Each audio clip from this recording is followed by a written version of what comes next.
Olá! A Arábia Saudita é a terceira nação no mundo em execuções de pena de morte por ano. Só fica atrás da China e do Irã. Embora a pena de morte seja muito criticada, vários governos ocidentais, a gente sabe, utilizam a pena de morte há décadas, se não há séculos. A boa notícia é que no final de abril de 2020, o Reino da Arábia Saudita decretou oficialmente que não vai mais impor a pena de morte a indivíduos que cometeram crimes enquanto eram menores de idade. Segundo a Anistia Internacional, o Reino executou um recorde de 184 pessoas só em 2019, sendo que pelo menos 3 dessas pessoas executadas eram menores de idade. Além disso, eles executam essas punições decapitando as pessoas publicamente. Acho que você já viu isso. E isso se tornou um dos temas mais controversos na Arábia Saudita nos últimos anos. A Human Rights Watch alertou que é difícil saber se esse decreto realmente vai se aplicar aos adultos que estão encarcerados e que cometeram crimes quando eram menores ou apenas aos menores que estão atualmente na cadeia. De qualquer forma, a notícia é auspiciosa num país que é um dos maiores carrascos do mundo. Saiba que, em média, acontecem por ano 100 execuções por decapitação na Arábia Saudita. E, como eu disse, essas execuções elas são realizadas de forma pública. Para você entender esse regime legal, vamos contextualizar um pouquinho. A Arábia Saudita é o único país do mundo que tem o nome de quem o governa. Trata-se da dinastia Saud, ou Casa Saud, Saud Saudita. Essa dinastia surgiu em 1744 através de Mohammed ibn Saud, quando o primeiro Estado saudita foi estabelecido. Mohammed ibn Saud era um emir de uma pequena cidade oásis no centro da península. E era muito ambicioso. Ele pretendia anexar e unificar as tribos de vários oásis, trazendo-as para o seu controle. E para isso ele fez um pacto com o líder religioso chamado Muhammad ibn Abd al-Wahhab. Me desculpa o meu péssimo sotaque árabe. De forma que esse al-Wahhab fornecesse a base religiosa crucial para esse objetivo de unificação.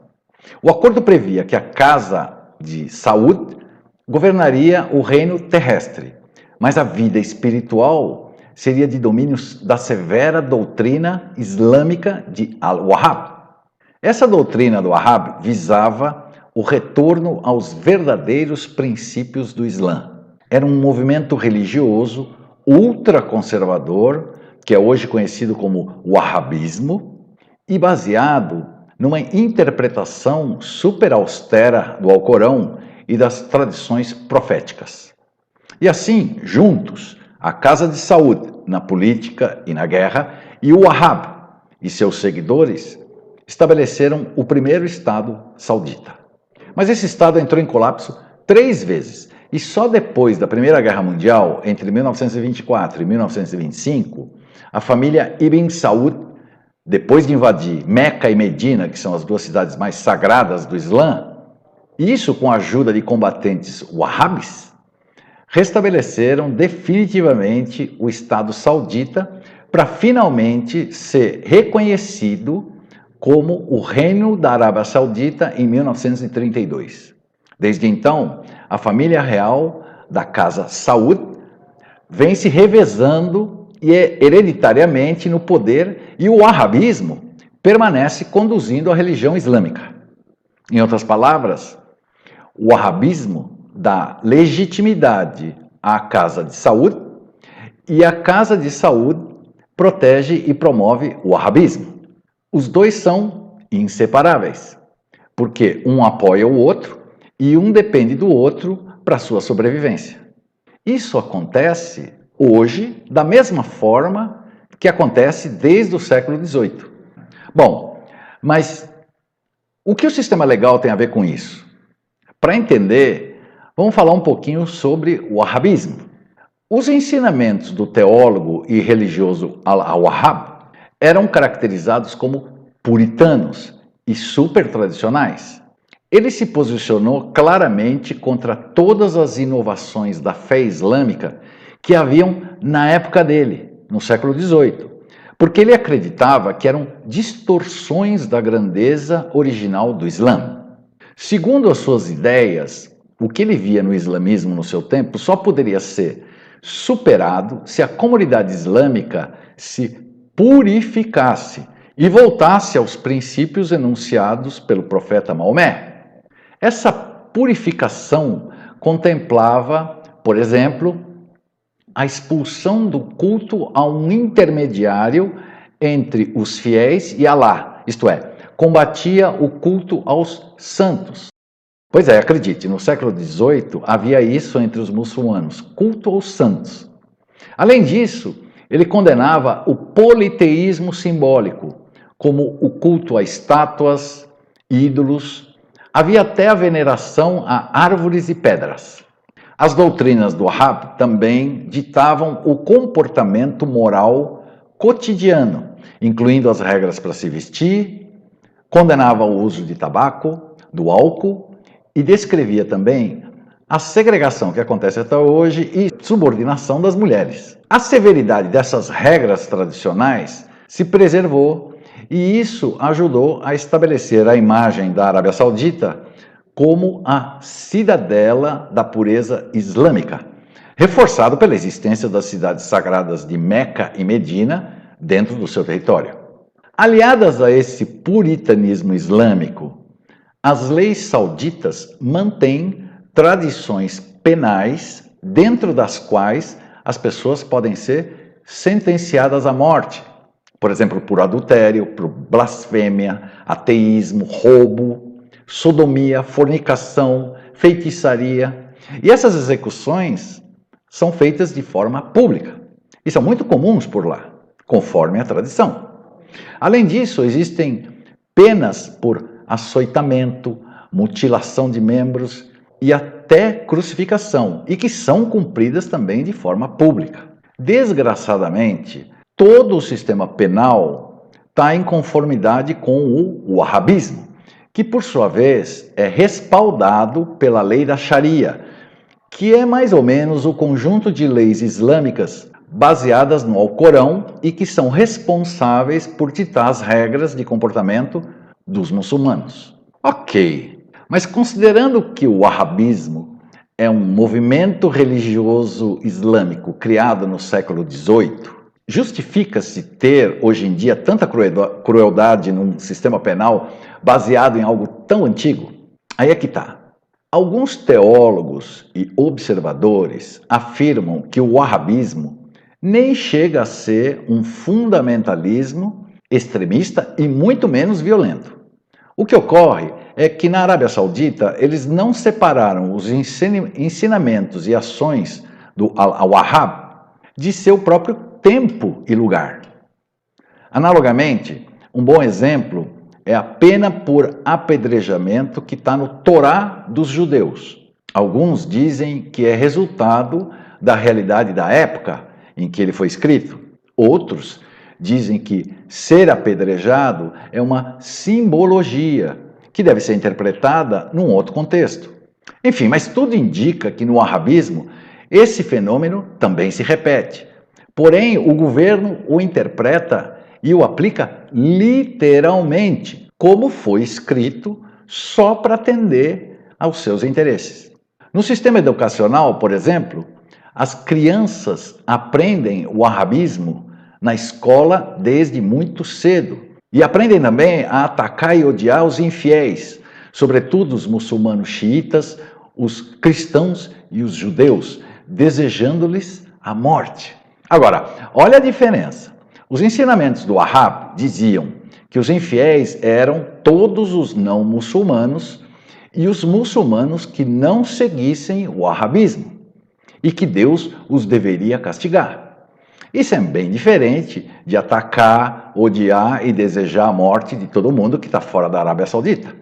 Para você ter uma ideia da preocupação do governo em manter o controle religioso, nas universidades da Arábia Saudita, 1/4 dos diplomas são em teologia islâmica. Bom, além da doutrinação no sistema educacional, visando os futuros cidadãos, o governo também vigia as pessoas através de uma polícia religiosa, que tem um nome muito peculiar: Comissão para a Promoção da Virtude e Prevenção de Vícios. Esse patrulhamento resulta no silêncio da população, porque criticar o governo ou os costumes da sociedade é considerado ato de terrorismo e sujeito à pena de morte. Agora eu ligo o beat para você entender por que o regime penal é tão cruel na Arábia Saudita.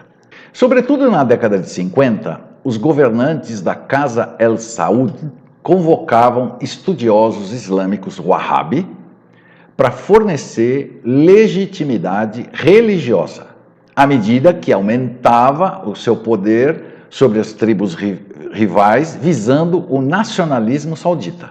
A ideia é que para exercer todo o poder que eles tinham e para manter esse poder, era preciso legitimar pelo wahhabismo e ser devidamente respaldado pela lei da Sharia. Em outras palavras, quanto mais poder eu tenho, mais religião eu preciso me dando apoio. E assim foi feito. A religião participa e dá respaldo tanto no sistema penal quanto no sistema educacional, adaptando-se aos interesses de um regime super opressor. Logo, dá para se notar que essa polícia religiosa na Arábia Saudita é também uma polícia política, usada para que o regime mantenha um certo controle sobre o comportamento das pessoas e sobre suas ideias também.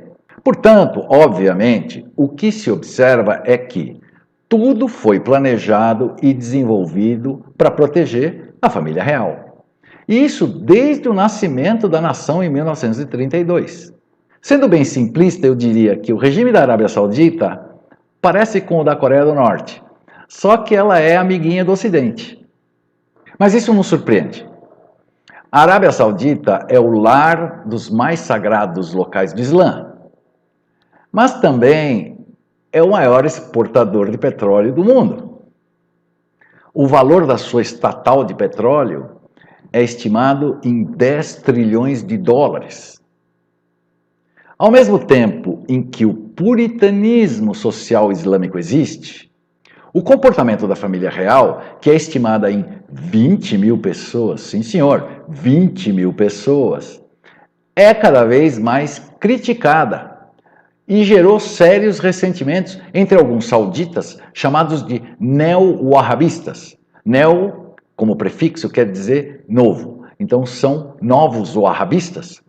E estes são particularmente sauditas mais jovens, ricos e instruídos. E nessa turma você pode incluir o conhecidíssimo Osama Bin Laden. Um bom exemplo desse ressentimento dos neo-wahhabistas foi a decisão do governo saudita de permitir uma grande presença norte-americana militar, usando o país como base durante a Guerra do Golfo em 1991, pois afinal os americanos são considerados infiéis e pisaram em solo sagrado. Embora um quarto da população viva na miséria, o que só aumenta a tensão no país, os neo-wahhabistas são, de longe, a maior ameaça potencial à família real. De qualquer forma, culpar a religião e os ensinamentos de Wahhab no sistema penal da Arábia Saudita é muito controverso, porque a maioria dos críticos tende a ver o wahhabismo através do prisma dos interesses do governo saudita e do prisma dos extremistas neo-wahhabistas, e isso dificulta uma avaliação equilibrada dos ensinamentos de Wahhab. Lembrando que apenas 5% dos muçulmanos no mundo são wahhabistas. Mas enfim, nem tudo é desgraça. Em 2001, as mulheres passaram a ter um RG, porque até então elas apenas constavam em cartões de seus pais ou maridos. Em 2002, numa revisão do Código Criminal, foi proibida a tortura. Nessa mesma revisão, o governo concedeu a uma pessoa acusada de um crime a ter um advogado. Em 2005, ocorreram as primeiras eleições municipais da história.